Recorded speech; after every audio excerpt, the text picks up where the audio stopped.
Hello everyone, welcome to Hindi Shiksha. आइए कफन related कुछ क्वेश्चंस प्रैक्टिस करेंगे। मैं प्रीवियस क्लास में बताई थी कि मैं नेक्स्ट क्लास कफन रिलेटेड कुछ क्वेश्चंस लेकर आऊँगी आपके पास, आप सभी के पास। तो इसीलिए मैं आप सभी के लिए कफन रिलेटेड कुछ क्वेश्चंस ले आई। तो चलिए प्रैक्टिस करेंगे। तो क्लास शुरू होने से पहले क्लास को शेयर कीजिए ताकि कुछ बच्चे जान पाएंगे। ज़्यादा से ज़्यादा शेयर कीजिए, लाइक भी कीजिए, ठीक है। और यदि मेरे चैनल में नए आए हैं तो सब्सक्राइब कीजिए और बेल आइकन को प्रेस कीजिए ताकि मैं जितने भी क्लास डालूँगी, क्लास करूँगी तो पहले आप सभी को ही नोटिफिकेशन मिलेगी, ठीक है। तो चलिए, बहुत सारे क्वेश्चंस है लेकिन मैं कुछ क्वेश्चन लिखी हूँ, 12 क्वेश्चंस लिखी हूँ और ये भी आप नोटबुक में नोट कीजिएगा। और मैं जो भी क्वेश्चन बताऊँगी वो भी नोटबुक में नोट कीजिएगा प्लीज़। और जो क्वेश्चंस मैं बताऊँगी वो आंसर भी साइड में लिखिएगा, ठीक है। पहले देखिए, ये तो मैं जो 12 क्वेश्चन में लेकर आई हूँ वो तो मैं प्रैक्टिस कराऊँगी। उससे पहले मैं जो कह रही हूँ, जो क्वेश्चंस मैं बता रही हूँ, ध्यान से सुनिए और नोट पेपर में लिखिए, क्वेश्चंस को लिखिए और नीचे उसका उत्तर क्या होगा वो भी उत्तर लिखिए, ठीक है। आपको ये भी याद रखिए, ऑप्शन को मतलब सभी में मतलब कई सारे बच्चे ऑप्शन ढूंढती है, मतलब ऑप्शन बताइए। देखिए, ऑप्शन तो एग्ज़ाम में आएगी, बट हम ऑप्शन नहीं देखेंगे, पर्टिकुलर क्वेश्चन देखेंगे, उसका पर्टिकुलर उत्तर क्या होगा वो हम याद रखेंगे। और यदि हम क्वेश्चन के साथ उस क्वेश्चन का पर्टिकुलर उत्तर क्या होगा यदि हम याद रखेंगे तो ऑप्शन में देखकर ही पता चल जाएगा कि इस क्वेश्चन का उत्तर क्या है कि नहीं। यदि हम ऑप्शन वाइज हम क्वेश्चंस प्रैक्टिस करेंगे तो एक ना एक दिन हम कंफ्यूज ही पड़ जाएंगे, ठीक है। तो चलिए, पहला क्वेश्चन मैं बता रही हूँ, लिखिए। प्रेमचंद का वास्तविक नाम क्या था? कफन रिलेटेड है क्योंकि कफन जो कहानी है उस कहानी का कहानीकार कौन है? प्रेमचंद। तो कफन कहानी रिलेटेड क्वेश्चंस प्रैक्टिस करने से पहले हम लेखक के बारे में तो पूछना पड़ेगा ना। तो लिखिए, प्रेमचंद का वास्तविक नाम क्या था? आप सभी को आई होप मालूम है कि प्रेमचंद का वास्तविक नाम क्या है? धनपत राय। क्या है? धनपत राय, ठीक है। मानव सरोवर क्या है? ये भी क्वेश्चन है, लिखिए। मानव सरोवर क्या है ना? ये मानव सरोवर प्रेमचंद की सभी कहानियों का संग्रह है कि नहीं? मानव सरोवर जो है ये जितने सारे कहानियाँ लिखे हैं प्रेमचंद जी ने उस कहानी को उस कहानी संग्रह में रखा गया है। कौन से कहानी संग्रह में? मानव सरोवर कहानी संग्रह में रखा गया है, ठीक है।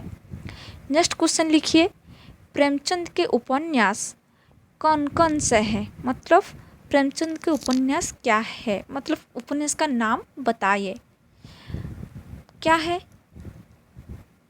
वरदान, प्रतीक्षा, गोदान, गबन, प्रेमाश्रम, निर्मला, रंगभूमि, कायाकल्प, कर्मभूमि, ये सब प्रेमचंद की उपन्यास है। मेरे प्रीवियस क्लास में मैं प्रेमचंद के बारे में मतलब प्रेमचंद जी के जीवन परिचय उनके रचना के बारे में ऑलरेडी मैं बता चुकी हूँ। आप जाइए देख लीजिएगा उनके उपन्यास और प्रकाशन वर्ष, ठीक है।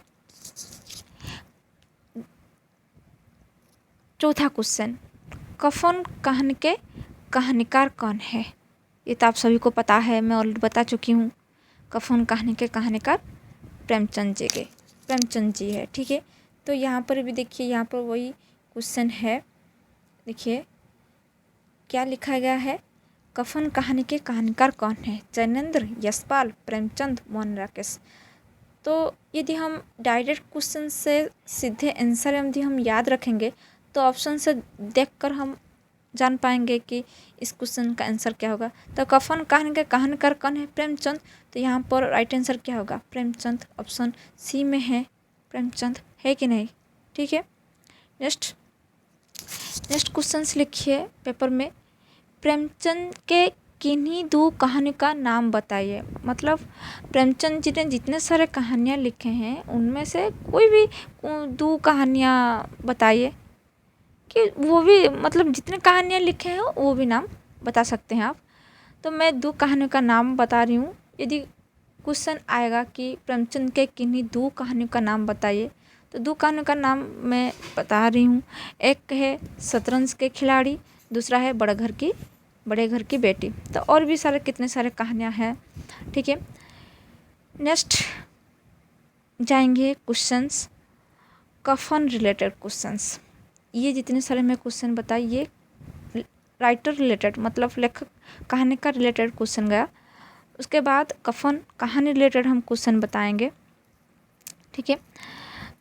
नेक्स्ट क्वेश्चन लिखिए, झुपड़े के द्वारा मतलब झुपड़े के द्वार पर कौन कौन बैठे थे? झोपड़े के द्वार पर कौन कौन बैठे? ये याद रखिए, ये कौन से रिलेटेड क्वेश्चन है? कफन रिलेटेड। तो आप तो प्रीवियस क्लास में मैं कफन पढ़ा चुकी हूँ, आई होप आप सभी ने पढ़े होंगे। तो बताइए झुपड़े के द्वार पर कौन कौन बैठे थे? कौन? बाप बेटे, घीसू और माधव, बाप और बेटा दोनों द्वार पर बैठे थे। ठीक है। नेक्स्ट क्वेश्चन लिखिए, अंदर कौन प्रसव वेदना से पछाड़ खा रही थी? ये तो वेरी सिंपल और इजी क्वेश्चन है। अदर मतलब अंदर कौन प्रसव वेदना से पछाड़ खा रही थी? कौन खा रही थी प्रसव से मतलब प्रसव वेदना से पछाड़? बुधिया मतलब माधव जो है घीसू की मतलब घीसू का बेटा जो है माधव की जवान बीवी बुधिया, वो अंदर प्रसव वेदना से पछाड़ खा रही थी।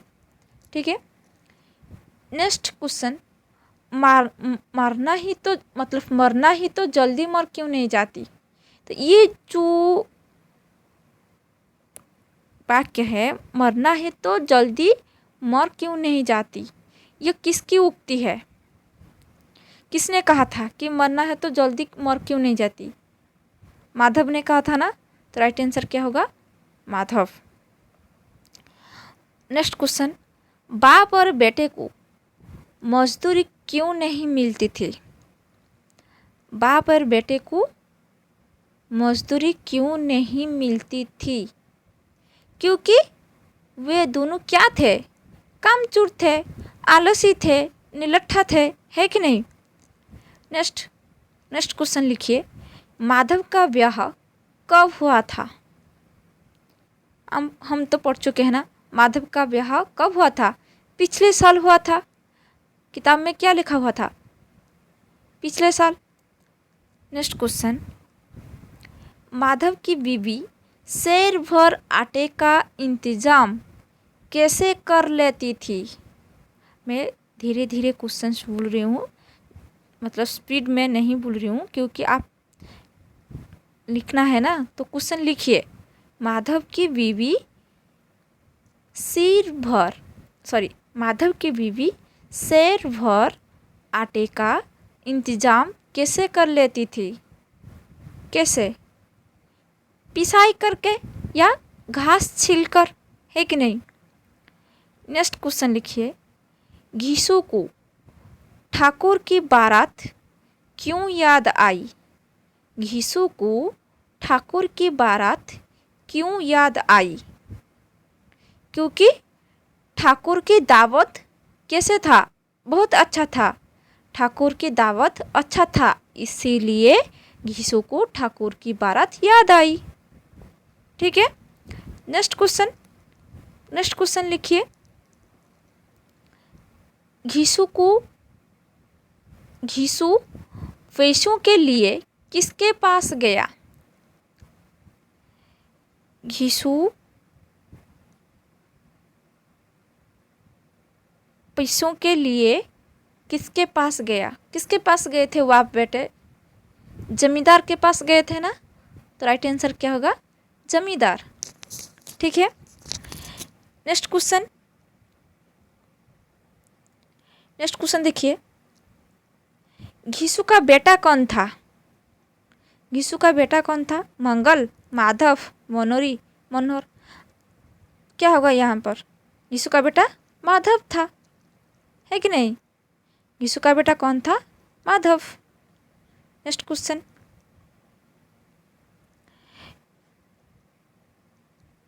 घिसू की उम्र कितनी थी? घिसू की उम्र कितनी थी? किताब में हम रेडी पढ़ चुके हैं।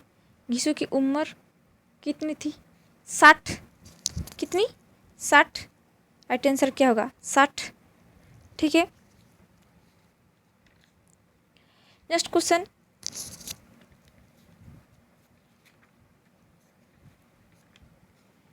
दोनों दैवी प्रेरणा से कहाँ आकर पहुँचे? वो दोनों जो बाप बेटे दैवी प्रेरणा से कहाँ आकर पहुँचे? मतलब कफन लाने के लिए जो बाजार गए थे, तो कफन ढूंढते ढूंढते कहाँ पहुँच गए? कहाँ? मधुशाला में पहुँच गए। ठीक है, तो राइट आंसर क्या होगा? मधुशाला वो दोनों पहुँच गए। नेक्स्ट क्वेश्चन लिखिए, बुधिया की मृत्यु कैसे हुई? बुधिया की मृत्यु कैसे हुई? आप सभी को पता है, प्रसव पीड़ा के कारण उनकी मृत्यु हुई, है कि नहीं? नेक्स्ट क्वेश्चन, माधव के पिता का नाम क्या था? माधव के पिता का नाम क्या था? घिसू। क्या था? घिसू था। नेक्स्ट क्वेश्चन, गांव वालों ने बाप और बेटे को क्या खरीदने के लिए रुपया दिए थे? गांव वालों ने बाप और बेटे को क्या खरीदने के लिए रुपये दिए थे? राइट आंसर क्या होगा? कफन। नेक्स्ट क्वेश्चन, वे दोनों कफन खरीदने के लिए कहाँ गए थे? राइट आंसर क्या होगा? बाजार। नेक्स्ट क्वेश्चन लिखिए, गांव वालों की रुपये से उन्होंने क्या किया? गांव वालों की रुपयों से उन्होंने क्या किया?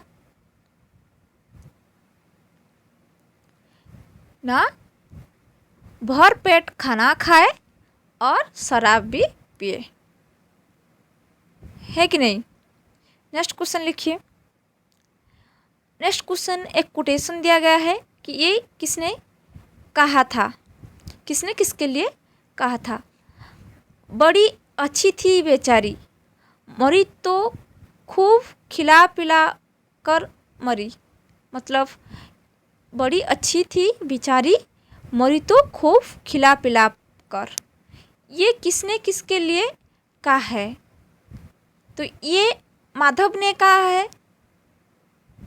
किसके लिए कहा? अपनी पत्नी बुधिया के लिए कहा है, जो हम अभी पढ़ कर आए, है कि नहीं? नेक्स्ट क्वेश्चन देखिए, दोनों क्या खा रहे थे? दोनों क्या खा रहे थे? आलू, गाजर, मछली, मांस। यहाँ पर राइट आंसर क्या होगा? आलू खा रहे थे ना। नेक्स्ट क्वेश्चन देखेंगे, माधव की पत्नी कौन थी? मालती, मीना, चंपिया, बुधिया। राइट आंसर क्या होगा? बुधिया, माधव की पत्नी। नेक्स्ट क्वेश्चन, माधव भगा हुआ किसके पास आया? माधव भगा हुआ किसके पास आया? गांव वालों के पास ना, घिसू, बुधिया, जमींदार। तो दोनों बाप बेटे माधव और घिसू भगा हुआ किसके पास आया? जमींदार के पास। ठीक है, नेक्स्ट क्वेश्चन, जमींदार ने कितने पैसे दिए थे बाप बेटे को? कितने पैसे दिए थे? 2 पैसे फेंक दिए थे। ठीक, तो राइट आंसर क्या होगा? 2। नेक्स्ट क्वेश्चन, वे दोनों क्या खरीदने के लिए बाजार गए थे? मैं अभी अभी बताई थी क्वेश्चन। क्या? कफन। राइट आंसर क्या होगा? कफन। राइट आंसर क्या होगा? कफन। नेक्स्ट क्वेश्चन, वे दोनों घूमते हुए कहाँ पर पहुँचे? अभी मैं बताई। कहाँ पर? मधुशाला, जंगल, बाजार, घर। तो बाजार में घूमते घूमते कहाँ पर पहुँचे? मधुशाला के पास पहुँचे। नेक्स्ट क्वेश्चन क्या है? बुधिया कहाँ की रानी बनेगी? ये जो बात कह रही थी कि बाप बेटे, वो कह रही थी कि बुधिया कहाँ की रानी बनेगी? स्वर्ग, वैकुंठ, पाताल, धरती, कहाँ पर रानी बनेगी? वैकुंठ में, है कि नहीं? तो राइट आंसर क्या होगा? वैकुंठ की रानी बनेगी। नेक्स्ट, कफन के पैसों से उन्होंने क्या किया? कफन के पैसों से उन्होंने क्या किया? गरीबों को दान दिया, ना जमींदार का ऋण चुकाया, ना शराब और मछलियाँ खाई, ना वस्त्र खरीदी। तो कफन के पैसों से उन्होंने शराब और मछलियाँ खाई। तो राइट आंसर क्या होगा? शराब और मछलियाँ। ठीक है। नेक्स्ट क्वेश्चन, लाश के साथ क्या जलाया जाता है? लाश के साथ क्या जलाया जाता है? मिट्टी, सोना, रुपया, कफन। देखिए, लाश के साथ क्या जलाया जाता है? कफन को जलाया जाता है कि नहीं? नेक्स्ट क्वेश्चन लिखिए, बता रही हूँ। बाप और बेटे एक बुझे हुए किसके सामने चुपचाप बैठे हुए थे? मतलब कहाँ पर? अलाप के सामने। तो ये भी नोटबुक में नोट कीजिए। क्वेश्चन लिखिए और उसका आंसर भी लिखिए। बाप और बेटे एक बुझे हुए अलाप के सामने चुपचाप बैठे हुए थे। नेक्स्ट, बेटे की जवान बीवी बुधिया किस वेदना से पछाड़ खा रही थी? किस वेदना से? प्रसव वेदना से। उस समय किस तरह की रात थी? किस तरह की रात थी? जाड़े की रात, ठंडी जाड़े की रात। ठीक है। मतलब वो दोनों किसका कुनबा था? वो दोनों चमारू का। राइट आंसर क्या होगा? चमारू का। नेक्स्ट क्वेश्चन, घिसू एक दिन काम करता तो कितने दिन आराम लेता था? 3 दिन, है कि नहीं? 3 दिन।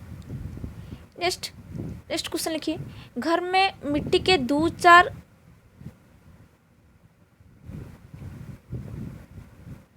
मतलब घर में मिट्टी के 2-4 किसके सिवा कोई संपत्ति नहीं थी? बर्तनों के सिवा,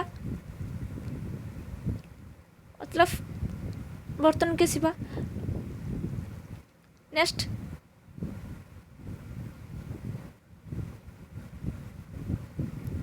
माधव भागा हुआ किसके पास आया? घिसू के पास। और यहाँ पर जो था क्वेश्चन, ये होगा यहाँ पर, कहाँ पर लिखे थे? हाँ, ये जमींदार नहीं होगा। माधव भागा हुआ किसके पास आया था? ये देखिए, ये राइट आंसर होगा घिसू के पास। ठीक है, ये राइट आंसर क्या होगा? घिसू के पास। ठीक है। और घिसू पर दया करना, यदि हम कहेंगे घिसू पर दया करना डैश कमल पर रंग चढ़ाना था, मतलब काले कंबल पर, है कि नहीं? घर में तो पैसा इसी तरह गायब था जैसे डैश के घोंसले में मांस। तो क्या होगा? चील के घोंसले में मांस। अच्छा, ये बताइए कि जमींदार साहब कैसे थे? कैसे थे जमींदार साहब? दयालु थे,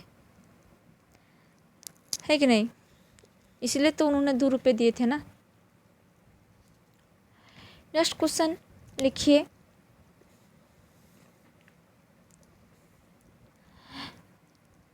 ये जो बाप और बेटे ये दोनों कलेजा क्यों थाम लेते थे? बाप और बेटे दोनों कलेजा क्यों थाम लेते थे? हम ऑलरेडी पढ़ चुके हैं कि माधव की जवान बीवी बुधिया प्रसव वेदना से पछाड़ खा रही थी, तो रह रहकर उसके मुंह से ऐसी दिल हिला देने वाली आवाज़ निकल रही थी कि दोनों कलेजा थाम लेते थे, है कि नहीं? नेक्स्ट क्वेश्चन लिखिए, बाप और बेटे को मजदूरी क्यों नहीं मिलती थी? क्योंकि वो आलसी थे, कामचोर थे, है कि नहीं? तो वो दोनों मतलब यीशु एक दिन काम करता तो 3 दिन आराम लेता था, और माधव इतना कामचोर था कि आधा घंटे काम करता तो घंटे भर चिलम पीता, तो इसीलिए उन्हें कहीं मजदूरी नहीं मिलती थी। यीशु और माधव को लोग कब काम पर बुलाते थे?